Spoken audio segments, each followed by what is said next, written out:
అలాగే చెప్తారు.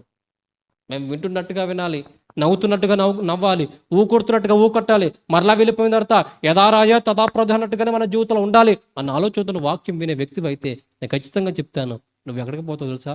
నరకానికి పోతావు. ఎందుకయ్యా అంటే దేవుడు మాట్లాడుతున్నప్పుడు, అయ్యా నేను ప్రార్థనలు చేశాను కదా, నేను పాటలు పాడాను కదా, నేను ఆరాధనలు చేశాను కదా, నేను వాక్యాలు విన్నాను కదా, అయ్యా అన్ని పనులు బాగానే చేసావమ్మా, కానీ నీ హృదయాన్ని మాత్రం మార్చుకోలేదు, నీ బుద్ధిని మార్చుకోవాలా, నీ గుణాన్ని మార్చుకోవాలా, నీ మనస్సును మార్చుకోవాలా, అందుకు నువ్వు అడగపోతున్నావు, నరకానికి పోతున్నావు అని పొమ్మంటాడు. దేవుని వాక్యం ఎందుకు ఉంది చెప్పరే? దేవుని వాక్యం ఎందుకు ఉందండి? మనం విని మార్చుకుంటామని, సరి చేసుకుంటామని దేవుని వాక్యం ఉంది. సరి చేసుకుంటున్నారా? ఇది దేవుని మాటలు మనతో మాట్లాడుతూ కనీసం సరి చేసుకునే అనుభవం నా జీవితంలో ఉందా? అలా కనీసం అలాంటి ఆలోచన జీవితంలో ఉందా?